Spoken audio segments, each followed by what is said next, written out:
प्यारे बच्चों, राजकीय उच्च प्राथमिक विद्यालय दुलमेरा स्टेशन लूणकरणसर से मैं आरिफ अली।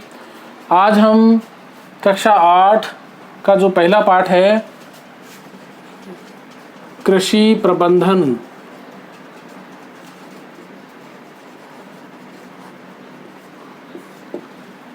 इसका जो दूसरा भाग है उसके बारे में बात करेंगे।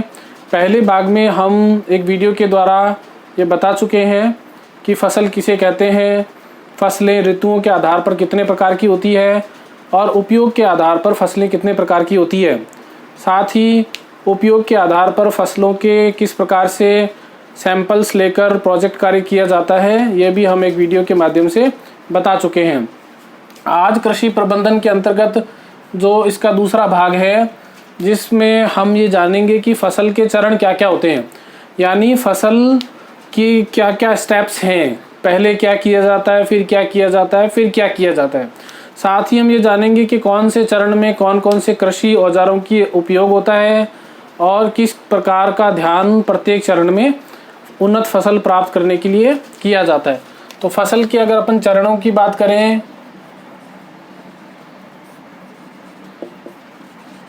तो इसकी 7 चरण हैं। पहला चरण है मिट्टी तैयार करना,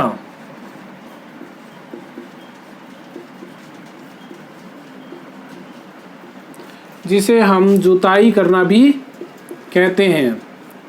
जुताई करने से क्या तात्पर्य है ये हम जानेंगे। साथ ही ये भी जानेंगे कि जुताई करने के लिए कौन से उपकरणों की आवश्यकता होती है, कौन से औजारों की आवश्यकता होती है। दूसरे नंबर पे हम बात करेंगे बुआई करना, यानी फसल के जो बीज हैं उनका बीजारोपण करना, जिसे हम बीजाई या बीजारोपण भी कहते हैं।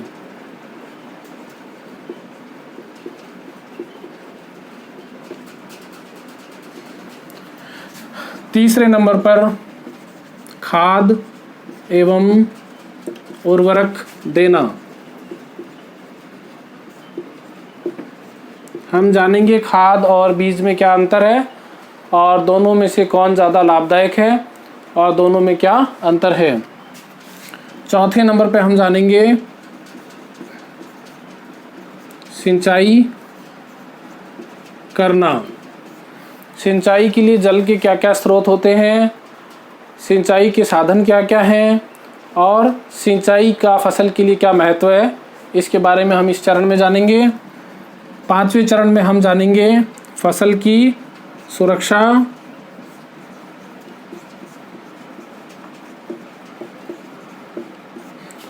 फसल की सुरक्षा में बहुत सारी चीज़ें आएंगी कि फसल की खरपतवार से सुरक्षा, रोगाणुओं से जैसे जीवाणु है, विषाणु है, कीट पतंग है, उनसे सुरक्षा, किस प्रकार से उनको फसल को बचाया जाए, और जो प्राकृतिक वातावरण के हिसाब से जो प्रॉब्लम्स आती हैं, जहाँ बहुत ज़्यादा गर्मी है, ठंड है, पाला जिसको पड़ना कहते हैं, बाढ़ से, आग से कैसे बचा सकते हैं, इससे बारे में हम यह जानेंगे। और जानवरों से किस प्रकार सुरक्षा की जाती है हम जानेंगे। 6ठे नंबर पे हम बात करेंगे फसल की कटाई की।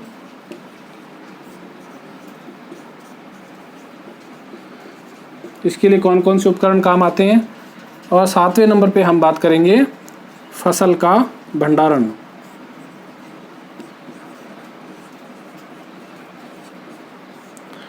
तो इस प्रकार आज हम इस वीडियो में एक एक कर फसल के जितने भी चरण हैं उनके बारे में जानकारी प्राप्त करेंगे।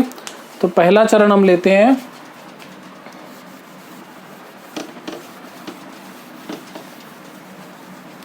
फसल के चरण में। पहला चरण है मिट्टी तैयार करना। तो मिट्टी तैयार करने के अंतर्गत क्या होता है कि फसल खेत जब खाली होता है तो फसल में कई प्रकार के झाड़ झंखाड़ या अनावश्यक पौधे उगाते हैं। सबसे पहले उनको साफ किया जाता है, उसके बाद मिट्टी को समतल करने के बाद में उस खेत की मिट्टी में हल, कुदाली या आधुनिक जो उपकरण है कल्टीवेटर चलाकर खेत की मिट्टी के पोला किया जाता है, यानी उसको खोदा जाता है ताकि मिट्टी जो है वो भुरभुरी हो जाए, पोली हो जाए। उसके लिए क्या किया जाता है कि या तो पहले के ज़माने में हम देखते थे कि पशुओं का उपयोग किया जाता था या मानव खुद ही जो है हल को खेत में चलाया करते थे। लेकिन आजकल ये कृषि जैसे जैसे व्यवसाय बढ़ा है कृषि का, खेतों में ट्रैक्टर्स के द्वारा जुताई होने लगी है। तो जुताई के अंतर्गत जो उपकरण काम आते हैं वो क्या है? हल, कुदाली, कल्टीवेटर। साथ ही हम ये बात करेंगे इसकी अभी कि मिट्टी को पोला करना क्यों आवश्यक है, खेत में जुताई करना क्यों आवश्यक है। ऐसा होता है कि जब हम खेत में बीजारोपण करते हैं तो बीजों को थोड़ा गहराई में बोना पड़ता है, उसके लिए मिट्टी को पोला करना पड़ता है ताकि जब हम बीज उसमें डालें तो बीज मिट्टी के अंदर दब जाएं। दूसरी बात, जब हम खेत में सिंचाई करते हैं तो पानी को अंदर जाने के लिए मिट्टी का पोला करना आवश्यक है। मिट्टी को पोला करने से मिट्टी में हवा जो है उसके प्रवेश के लिए अधिक संभावनाएं बनती हैं। साथ ही मिट्टी को पोला करने से बीज अंकुरित होते हैं उसकी जड़ों को फैलने के लिए, बीज से पौधे को बाहर निकलने के लिए आसानी होती है और बीज आसानी से बाहर आ सकता है। साथ ही जब मिट्टी पोली होती है तो उसके अंदर फसल को लाभ देने वाले जो जीव जंतु हैं, सूक्ष्म जीव हैं, उनके लिए भी आसानी होती है। अब हम जानेंगे कि ये हल, कुदाली और कल्टीवेटर का क्या इनका चित्र होता है या कैसी इनकी बनावट होती है। हम इस पुस्तक के माध्यम से इसको जानते हैं। तो इस प्रकार आप देख रहे हैं हल की बनावट कैसी है, कुदाली किस प्रकार होती है और किस प्रकार एक ट्रैक्टर में कल्टीवेटर को लगाकर के किसान खेत में जुताई कर रहा है। तो ये हल में आप देख रहे हैं कि ये एक नुकीला सिरा होता है जो ज़मीन के अंदर रहता है और इस वाले हिस्से पर इसको बैलों पर या फिर ट्रैक्टर पर या किसी अन्य साधन पर बांधा जाता है। ये आप देख रहे हैं कुदाली है, ये आप देख रहे हैं कल्टीवेटर है। दूसरे चरण में हम बात करते हैं कि जब हमने खेत को तैयार कर लिया है, इसकी जुताई हो गई है, मिट्टी उसकी तैयार हो गई है, तो उसके बाद में उसमें बीज बोने का कार्य होता है जिसे हम कहते हैं बुआई करना। इसे सामान्य भाषा में बीजान भी कहते हैं या बीजारोपण भी कहते हैं। बीजारोपण में सबसे महत्वपूर्ण बात यह है कि हमें बीजों का चयन बहुत सावधानी से करना चाहिए। बीजों का चयन करने की एक विधि हमारी पुस्तक में दी गई है, वो यह है कि बीजों को भिगो लेना चाहिए। उससे क्या होता है कि जो बीज अंदर से खोखले होते हैं वे हल्के होते हैं, पानी की सतह पर तैरने लगते हैं, और जो बीज भारी होते हैं, जो अच्छे बीज होते हैं, वो भारी होने की वजह से पानी में नीचे रहते हैं। तो इससे हम खोखले बीजों को अलग कर सकते हैं। इसके अतिरिक्त भी जब हम बीजों का चयन करें तो हमें उन्नत किस्म के बीजों का चयन करना चाहिए। इसके लिए आजकल नई नई किस्म के बाज़ार में बीज आते हैं, उन्हीं का हमें चयन करना चाहिए। बीजोपचार के द्वारा उपचारित बीजों का ही उपयोग करना चाहिए। बीजोपचार क्या है कि बीजों को जीवाणु रहित, फंगस रहित या अन्य जीवाणुओं से, अन्य रोगाणुओं से उपचारित किया जाता है विभिन्न रसायनों के द्वारा। ऐसे बीजों पर फंगस के यानी कवकों के, शैवाल के और अन्य सूक्ष्म जीवों के जो अंडे होते हैं वो उपलब्ध नहीं रहते हैं, वो फसल के साथ में अंकुरित नहीं होते हैं। तो हमें बीजोपचारित यानी उपचारित बीजों का ही हमेशा उपयोग करना चाहिए। बीजों बुआई करने के लिए या बीजोपचार करने के लिए परंपरागत रूप से हम देखते आए हैं, ऐसे हाथ से छिड़क कर बीजारोपण किया जाता है और पुरानी जो उपकरण है उसके द्वारा बीजारोपण किया जाता है। आजकल सीड ड्रिल के द्वारा भी बीजारोपण किया जाता है। आइए हम चित्र के द्वारा इसको देखते हैं। ये देख रहे हैं आप किस प्रकार बैलों पर एक कीप नुमा उपकरण लगाकर बीज बोने का ये परंपरागत औजार है। और आधुनिक जो आप औजार देख रहे हैं सीड ड्रिल बीज बोने के लिए, जिसे ट्रैक्टर के पीछे लगाकर, जिसमें अधिक क्षेत्रफल में कम समय में बीज बोए जा सकते हैं। RSCERT की जो बुक है उदयपुर की, उसके द्वारा हमें ये चित्र प्राप्त हो रहे हैं। तो आपने देखा कि हमें उन्नत किस्म के बीज का ही उपयोग करना चाहिए। और अगले चरण में हम बात करेंगे, जब हमने बीज बो दिए हैं तो उसके बाद फिर हमें ज़रूरत होती है उसमें फसल खेत में खाद या उर्वरक देने की। ये दोनों शब्द अलग अलग हैं, खाद एवं उर्वरक। फसल को इनकी आवश्यकता क्यों होती है कि खेत की जो हमारी मिट्टी है उसकी उपजाऊ क्षमता और उसमें पोषक पदार्थों के स्तर को बनाए रखने के लिए हमें उसमें खाद एवं उर्वरक देनी होती है। जैसा कि हम सभी जानते हैं कि पौधों को वृद्धि के लिए विभिन्न पोषक पदार्थों की आवश्यकता होती है। यह पोषक पदार्थ पहले से मिट्टी में उपलब्ध तो होते ही हैं, कुछ मात्रा में हमें इसे अतिरिक्त इसकी सप्लाई भी फसलों को देनी होती है, जो कि हम खाद एवं उर्वरक के द्वारा देते हैं। इसमें हम बात करेंगे यहाँ पर कि खाद और उर्वरक में क्या अंतर है, क्या फ़र्क है। खाद क्या है कि जो भी हम देखते हैं हमारे चारों तरफ चौपाई होते हैं, गाय भैंस भेड़ बकरी कुत्ता बिल्ली, ये सब जो मल मूत्र त्याग करते हैं, इसके अतिरिक्त जो पेड़ पौधे हैं उनकी शाखाएं तने डालियां उनके जो भाग हैं उनके गलने सड़ने से ये खाद प्राप्त होती है। ये खाद जो होती है हम इसे कहते हैं जैविक होती है, यानी क्योंकि ये हमें जीव जंतुओं से प्राप्त होती है इसलिए हम क्या कहते हैं कि यह जैविक खाद होती है। उर्वरक जो है कारखानों में रसायनों के द्वारा बनाए जाते हैं, इसलिए हम इन्हें कहते हैं कि ये अजैविक हैं, या रासायनिक पदार्थों से प्राप्त किए जाते हैं। इसके अतिरिक्त खाद जो होती है वो प्रकृति में प्राकृतिक रूप से बनती है और ये कृत्रिम रूप से कारखानों में बनाई जाती है।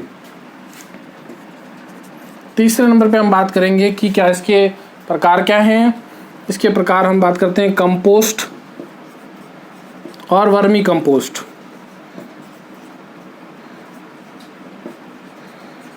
कंपोस्ट खाद वही है जो पशुओं के मलमूत्र से प्राप्त होती है, जिसमें पौधों की पत्तियां, पौधे के विभिन्न भाग, डालियां, शाखाएं, तने वगैरह मिक्स होते हैं। वर्मी कंपोस्ट जो है केंचुओं से प्राप्त होने वाली खाद है कि जब हम इस कंपोस्ट खाद में केंचुए छोड़ देते हैं तो केंचुओं के द्वारा जो मिट्टी और उसको निकाल कर जो खाद बनाई जाती है उसे हम वर्मी कंपोस्ट कहते हैं। यहाँ पर हम बात करें तो यूरिया एक प्रकार की खाद है, यूरिया एक प्रकार का उर्वरक है। इसके अतिरिक्त अमोनियम सल्फेट,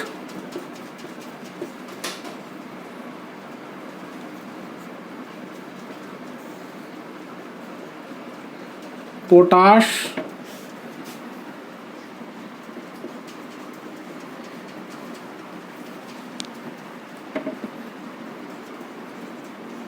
ये सभी उर्वरक के प्रकार हैं। तो उर्वरक और खाद के उपयोग भी हमें बहुत सावधानी पूर्वक करना चाहिए। अधिक मात्रा में उर्वरक देना फसल और हमारे दोनों के स्वास्थ्य के लिए हानिकारक है, क्योंकि हम बात कर चुके हैं कि उर्वरक जो है वो कृत्रिम रूप से रसायनों के द्वारा बनाए जाते हैं, तो इसकी जितनी आवश्यकता होती है फसलों में हमें उतनी देनी चाहिए। अगर हम उर्वरक की अधिक मात्रा देते हैं तो यह मिट्टी को बंजर बनाने का कार्य करता है, खेत की भूमि को अनुपजाऊ बनाता है। साथ ही अधिक मात्रा में दी गया उर्वरक जो पौधे के काम नहीं आता है वो वर्षा जल के साथ या नहर के पानी के साथ बहकर जलाशयों में चला जाता है, और जलाशयों में जाने के बाद यह जलाशय के पानी को दूषित करता है और उसे हम या मवेशी अगर उसको पीते हैं तो उसमें विभिन्न प्रकार के रोग उत्पन्न करता है। हमें यह भी ध्यान रखना चाहिए कि हमें जितना ज़्यादा हो सके खाद का ही उपयोग करना चाहिए, क्योंकि खाद जैविक होती है और ये कम नुकसान पहुंचाती है, यानी फसलों के लिए अधिक लाभदायक होती है। इसमें ह्यूमस की मात्रा अधिक होती है। खाद देने से क्या फ़ायदे हैं हम बात कर चुके हैं कि खाद जो है भूमि की उर्वरा क्षमता को बढ़ाते हैं, पोषण के स्तर को बढ़ाते हैं। खाद देने से फसल की जल को ग्रहण करने की, अवशोषित करने की क्षमता बढ़ती है। खाद देने से भूमि में, मिट्टी में जो सूक्ष्म जीव होते हैं उनकी संख्या भी आसानी से बढ़ती है। चौथे चरण में हम बात करेंगे सिंचाई।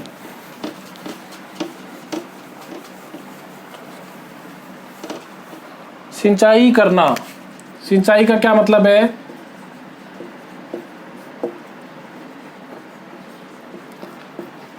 फसल को समय समय पर पानी देना, यह सिंचाई करना कहलाता है।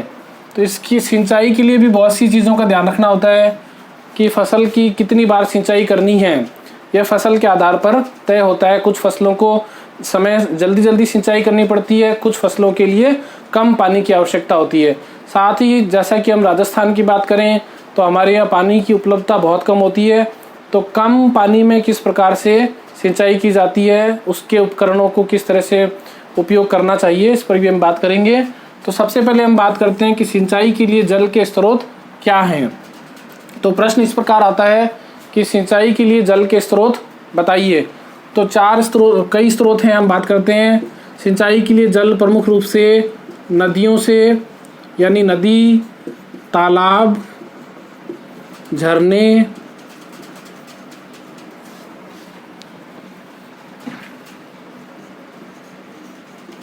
कुएं,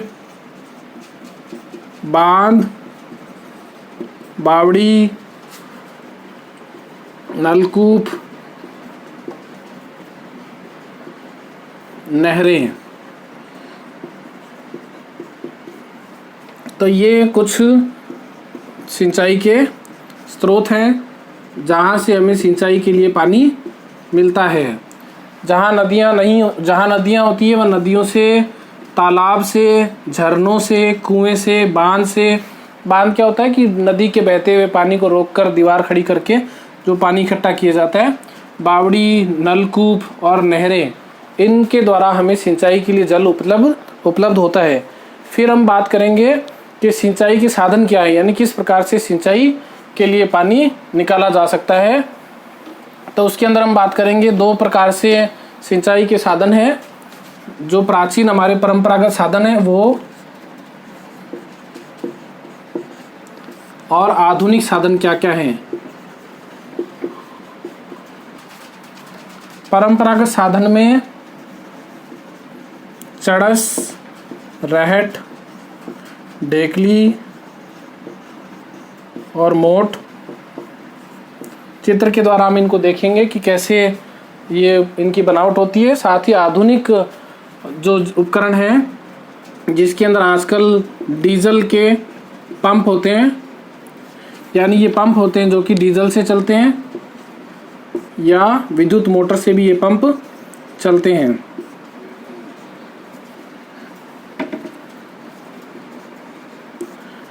आइए चित्र के द्वारा हम इनके बारे में जानते हैं। आप देख रहे हैं सिंचाई के साधन पारंपरिक और आधुनिक। पारंपरिक साधन में आप देख रहे हैं चड़स, ये एक मटके जैसा, ये एक घड़े जैसी आप संरचना देख रहे हैं जिसको रस्सी से बांधा हुआ है। यहाँ पर बता रखा है नलकूप। इसके अतिरिक्त आप इधर देख रहे हैं ढेकली। 2 व्यक्ति का इसमें उपयोग हो रहा है। एक व्यक्ति बांस के बल्ली के दूसरी तरफ बैठा है, दूसरा व्यक्ति कुएं में उसको डालता है। इस तरह आप देख रहे हैं रहट, बैल के द्वारा पानी निकालने का ये विधि है, और एक मोट है। आधुनिक साधन में विद्युत पंप, यहाँ पर आप देख पा रहे होंगे कि यहाँ पर ये एक मोटर लगी हुई है और यहाँ पर एक पंप लगा हुआ है जिसके द्वारा पानी को बाहर निकाला जा रहा है। और डीजल पंप है, यहाँ पर आप देख रहे हैं पीछे एक डीजल का इंजन लगा हुआ है और यहाँ पर ये मोटर लगी हुई है। डीजल पंप के द्वारा पानी को कुएं से या तालाब से निकाला जाता है। साथ ही हम बात करें कि सिंचाई की आधुनिक विधियाँ क्या है, 2 इसमें हमें बात बता रखी है। एक तो है ये छिड़काव तंत्र और दूसरा है ड्रिप तंत्र।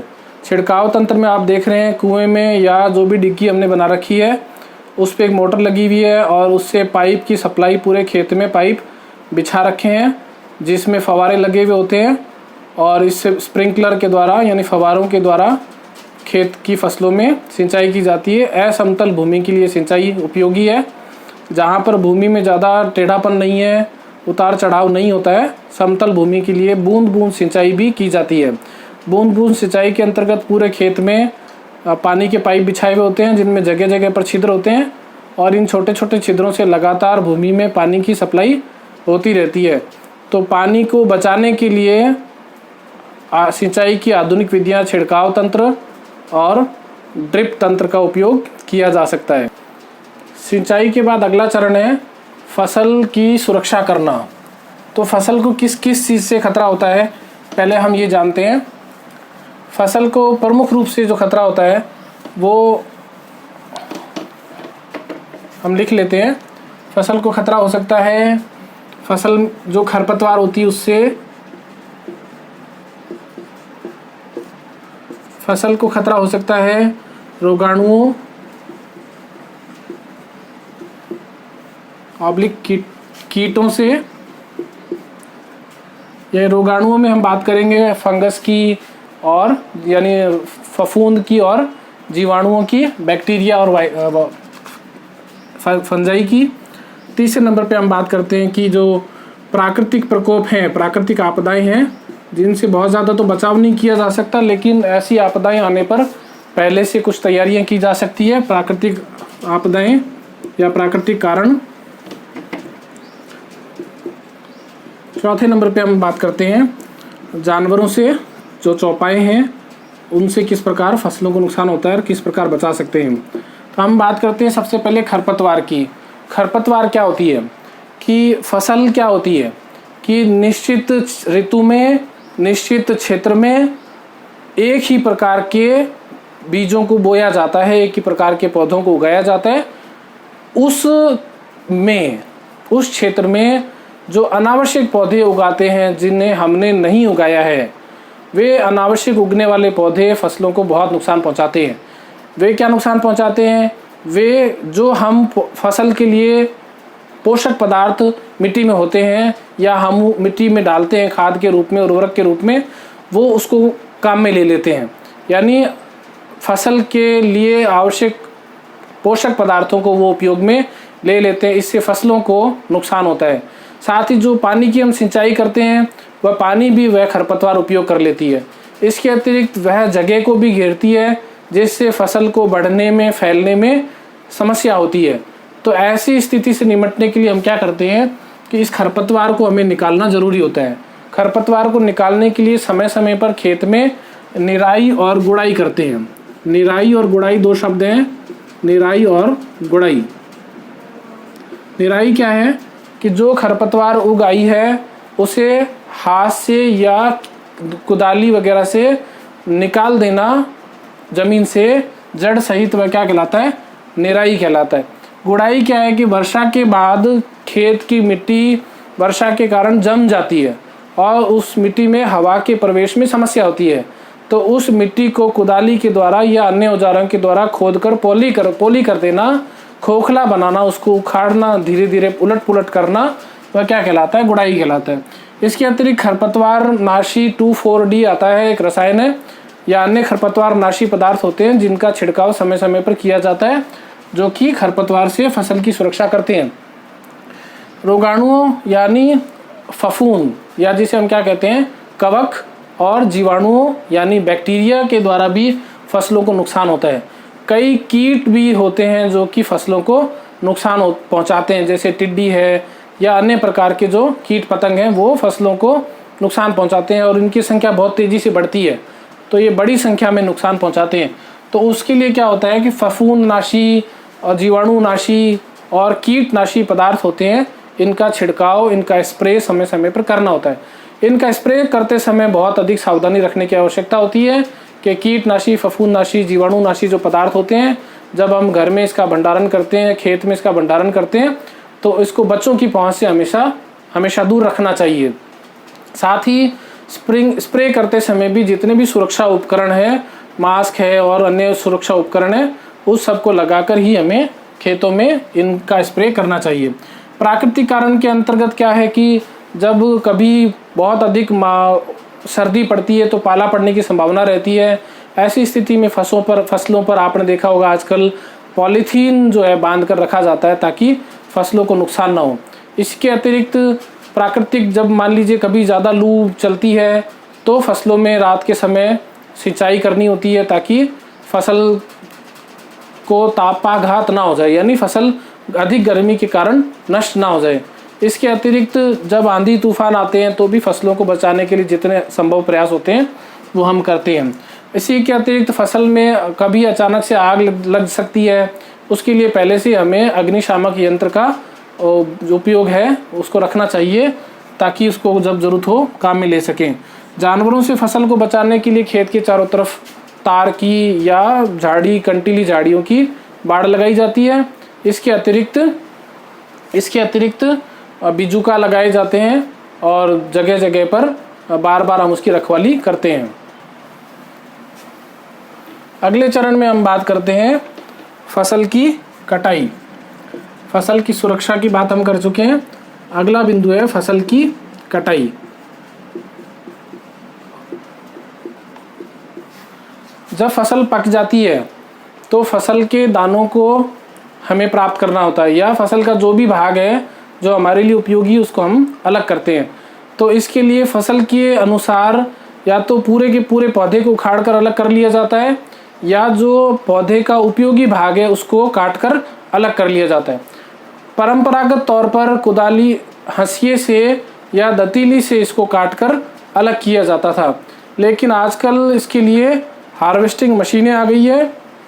तो फसल की कटाई के अंतर्गत क्या होता है कि फसल जब पक जाती है तो फसल को काट कर उसके बंडल बनाकर इकट्ठे कर लिए जाते हैं, इसे फसल कटाई कहते हैं। आइए हम जानते हैं कि हार्वेस्टर मशीन किस प्रकार की होती है। इस पुस्तक में आप देख रहे हैं किस प्रकार दराते से एक महिला फसल को काट रही है और उसके पुलों को बनाकर अलग रख रही है। ये देखिए, ये यहाँ पुलें हैं। इसी तरह आप देख रहे हैं एक बड़ी मशीन है जो बहुत तेज़ी के साथ बड़े क्षेत्रफल में फसल को काट रही है, उसके बंडल भी बनाती है, उसको साइड में भी इकट्ठा करते जाते हैं। फसल की कटाई में ही हम एक शब्द और आता है, इसकी बात करते हैं, जिसे हम कहते हैं थ्रेसिंग।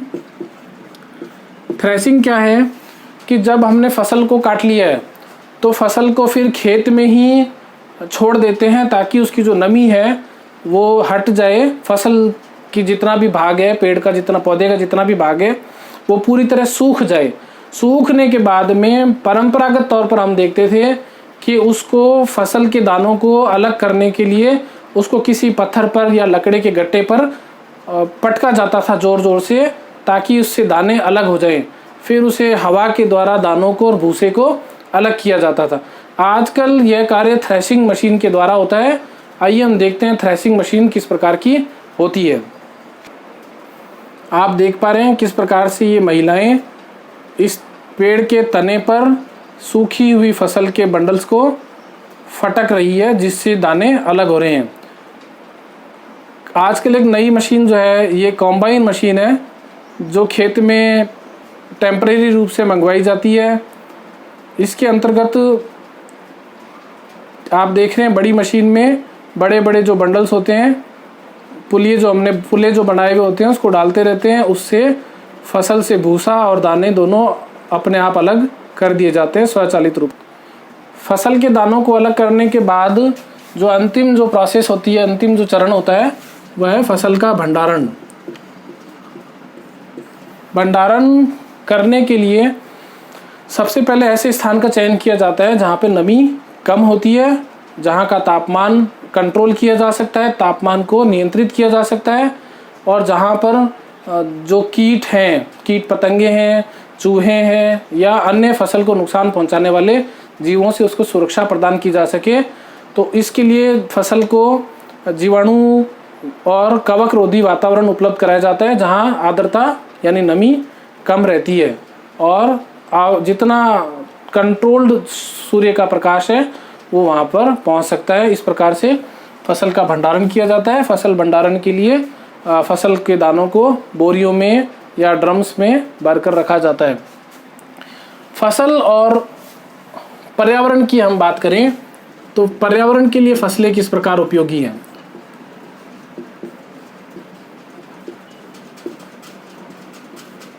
हम सभी जानते हैं कि पेड़ पौधे जब प्रकाश संश्लेषण की क्रिया करते हैं तो ऑक्सीजन गैस को ग्रहण करते हैं और कार्बन डाइऑक्साइड गैस को ग्रहण करते हैं और ऑक्सीजन गैस को छोड़ते हैं। यानी प्रकाश संश्लेषण करते समय पौधे कार्बन डाइऑक्साइड गैस को ग्रहण करके वातावरण में ऑक्सीजन गैस मुक्त करते हैं और इसी ऑक्सीजन गैस को सभी पेड़ पौधे और सभी जीव जंतु श्वसन के रूप में ग्रहण करते हैं। इस प्रकार ये फसलें हमें प्राणदायक ऑक्सीजन गैस उपलब्ध कराती है। साथ ही साथ हम यह भी जानते हैं कि फसल जहाँ पे होती है वहाँ पे क्या होती है, नमी रहती है और नमी के कारण वातावरण क्या रहता है, आर्द्र रहता है, ठंडा रहता है और ये वर्षा के लिए भी उपयोगी है। साथ ही जहाँ पर फसल होती है वहाँ पर फसलों पर निर्भर जो जीव जंतु हैं उनकी संख्या भी अधिक होती है। तो इस प्रकार फसलें जो है प्राकृतिक पारिस्थितिक संतुलन को भी बनाए रखती है।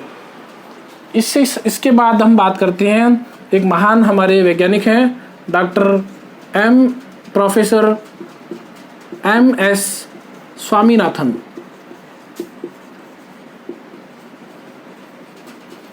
भारत में ये हरित क्रांति के जनक भी कहलाते हैं।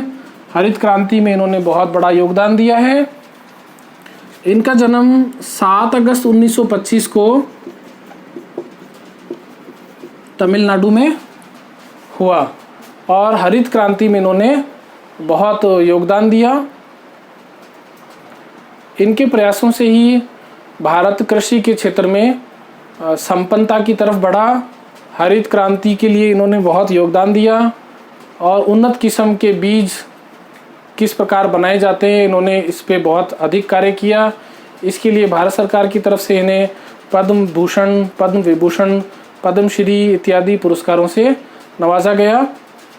तो इस प्रकार हमने ये जाना कि कृषि भारत का एक महत्वपूर्ण व्यवसाय है, यानी कृषि पर बहुत सारे लोगों का जीवन निर्भर करता है या बहुत बड़ा जो हमारे देश के लोगों का जो भाग है वो अपने जीवन यापन के लिए कृषि पर ही निर्भर रहता है। तो अगर हम कृषि के बारे में अच्छे से जानते हैं, कृषि में समय समय पर किस प्रकार कीटनाशकों का छिड़काव करना है, कितना उर्वरक, कितनी खाद यूज़ करनी है, उन्नत किस्म के बीज कैसे प्राप्त किए जा सकते हैं, कहाँ से प्राप्त किए जा सकते हैं, फसलों पर किस प्रकार की सरकार की तरफ से गाइडलाइंस होती है और सिंचाई कितनी बार करनी चाहिए, कि कम पानी में कौन कौन सी फसलें कब कब बोई जा सकती है, इन सब के बारे में इस अध्याय में बहुत सी अच्छी जानकारी दी गई है। तो बच्चों, आप इस वीडियो को पूरा ज़रूर देखें। देखने के बाद अपने साथियों के साथ इसको साझा करें और जो भी ई-लर्निंग कंटेंट आप तक पहुंचाए जा रहे हैं उनको नियमित रूप से देखते रहें, अपने साथियों के साथ साझा करते रहें और अपने अध्ययन को जारी रखें। जय हिंद, जय भारत।